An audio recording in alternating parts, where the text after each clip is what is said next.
పూర్వం కాశీనగరంలో హరిదాసు అనే ఒక చర్మకారుడు ఉండేవాడు. అతను చాలా మంచివాడు. ఎవరైనా తన సహాయం కోరి వస్తే కాదనకుండా సహాయం చేసేవాడు. హరిదాసు తన కులవృత్తిని అవలంబించి చెప్పులు కుడుతూ జీవించేవాడు.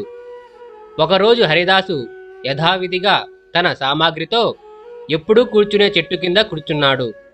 కానీ ఆ రోజు ఎంతసేపటికి అతని వద్దకు ఎవరూ రాలేదు. మధ్యాహ్నం అయ్యేసరికి అటుగా వస్తున్న ఒక బ్రాహ్మణుడు వస్తూ ఉండగా అతని చెప్పు ఒకటి తెగిపోయింది. చీచీ, ఈ ముద్దిష్టపు చెప్పు ఇప్పుడు తెగిపోవాలా? ఇప్పుడు ఈ ఒక్క చెప్పుతో ఎలా నడవను? అసలే ఎండ మండిపోతోంది అని అంటూ చుట్టూ తిరిగి చూడగా అతనికి హరిదాసు కనిపించాడు. అరే, అక్కడ ఎవరో ఉన్నట్టున్నారు. చూస్తూ ఉంటే చెప్పులు కుట్టేవాడిలా ఉన్నాడే.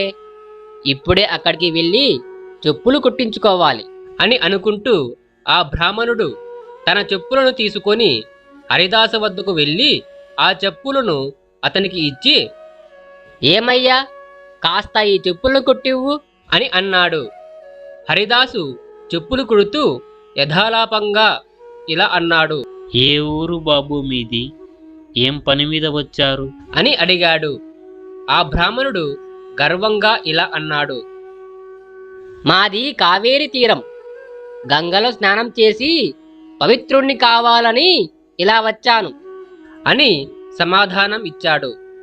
మీ కావేరిలో నీరు లేదా బాబు? స్నానం కోసం ఎంతో శ్రమపడి ఇంత దూరం నడిచి రావాలా అని అడిగాడు హరిదాసు. ఆ మాటకు బ్రాహ్మణుడు నిర్ఘాంతపోయి, అదేం వింత ప్రశ్న? సాక్షాత్తు గంగా ఒడ్డున కాశీనగరంలో నివసిస్తూ ఇంత మాట అన్నావు. నీకు గంగా మహాత్యం ఏమీ తెలియట్లేదే. నువ్వు ఎప్పుడైనా గంగలో స్నానం చేశావా అని అడిగాడు నిష్ఠూరంగా. దానికి హరిదాసు ఇంతవరకు ఎప్పుడూ చేయలేదు బాబు అని అన్నాడు.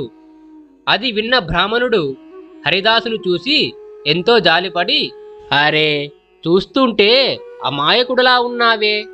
అసలు నీకు గంగా స్నానం యొక్క గొప్పతనం తెలిసినట్టు లేదు అని హరిదాస్కు గంగా స్నానం యొక్క గొప్పతనాన్ని వివరించి చెప్పాడు. ఇంత దగ్గరలో ఉంటూ కూడా గంగా స్నానం చేయకపోవడం నీ దురదృష్టం. గంగా స్నానం చేస్తే పాపాలన్నీ పోయి పవిత్రుడు అవుతావు. తెలుసా? నువ్వు ఆ గంగలో స్నానం చేయకపోతే నీ జీవితం వృధా అని అన్నాడు బ్రాహ్మణుడు. ఆ మాటలకి హరిదాసు, బాబు, మనసు నిర్మలమైతే కొయ్య తొట్టిలోనే గంగ ఉన్నది అని అన్నాడు. అలా హరిదాసు చెప్పులు కుట్టే పని పూర్తి చేసి, బాబు, నాకొక చిన్న సహాయం చేసి పెట్టగలరా అని అడిగాడు. హా, దానికేం, నా చేతనైతే చేస్తాను, చెప్పు. నా జీవితంలో ముప్పాతిక భాగం ఇక్కడే గడిచిపోయింది. నాకు గంగా దర్శనం చేసుకునే యోగం ఉందో లేదో మీరు స్నానం చేసేటప్పుడు నా పేరున ఈ ఒక్కను గంగకు సమర్పించండి అని అంటూ హరిదాసు తన సంచిలో నుండి ఒక వక్కను తీసి బ్రాహ్మణుడి చేతిలో పెట్టాడు. ఆ బ్రాహ్మణుడు దానిని తీసుకొని అక్కడి నుండి వెళ్ళిపోయాడు. తర్వాత ఆయన గంగా స్నానం చేస్తూ, గంగమ్మ తల్లి, ఇదిగో హరిదాసు నీకిచ్చిన కానుక అని అంటూ వక్కను గంగా ప్రవాహంలో విడిచాడు. అప్పుడు అకస్మాత్తుగా ఒక అద్భుతమైన చెయ్యి ప్రవాహంలో నుంచి బయటకు వచ్చి ఆ చేతిలో నవరత్న ఖచ్చితమైన సువర్ణ కంకణం దగదగా మెరుస్తున్నది.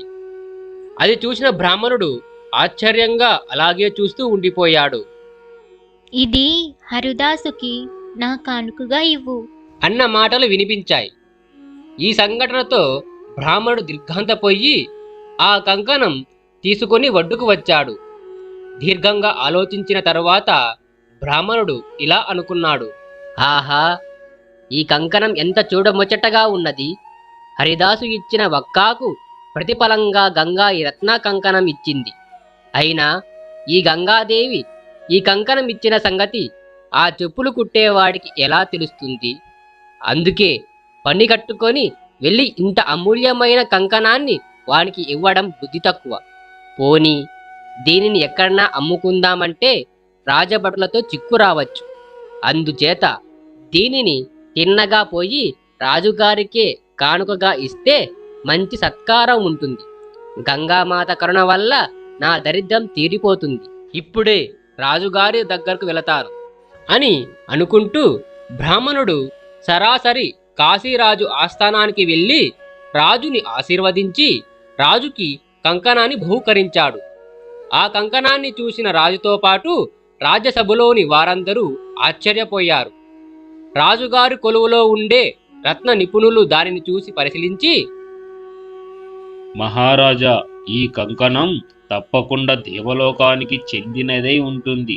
అంతే తప్ప ఇలాంటి రత్న కంకణాన్ని మానవులు ఎవరు చేయలేడు మహారాజా అని వారు మహారాజుతో విన్నవించుకున్నారు.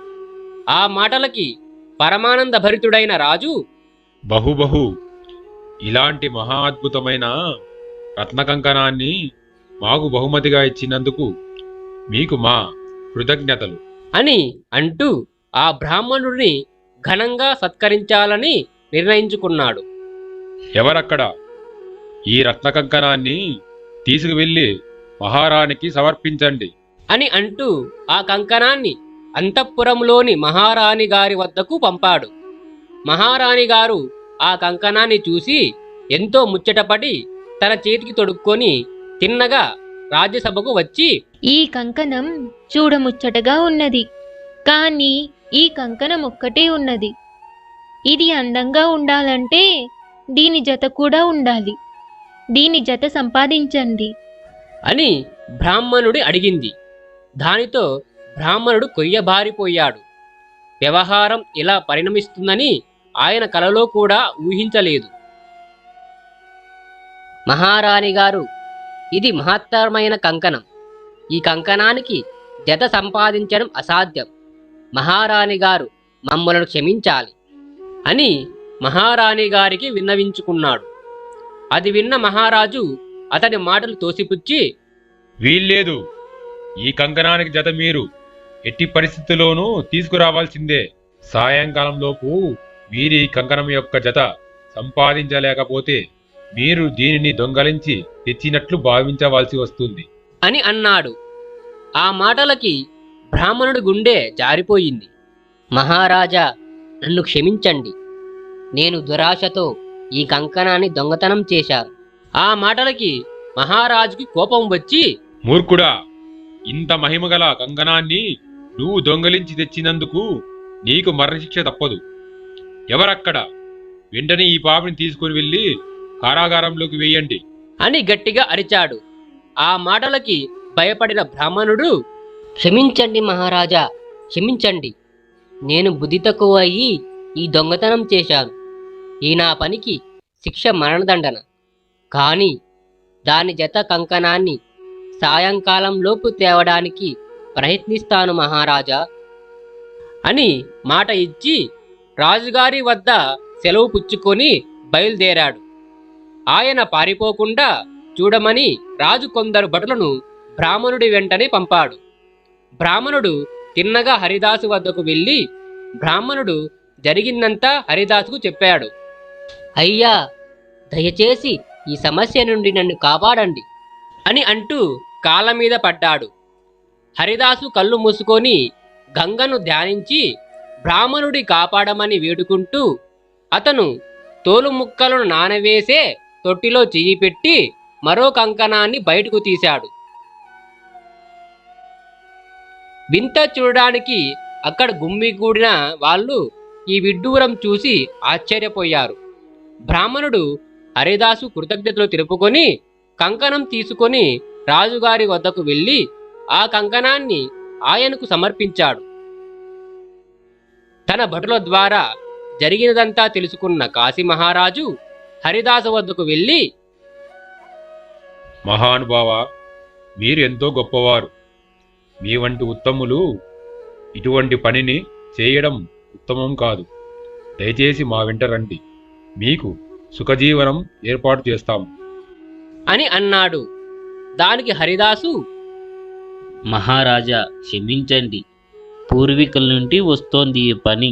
అన్నం పెట్టినా ఈ పనిని విడవలేను. అని అన్నాడు.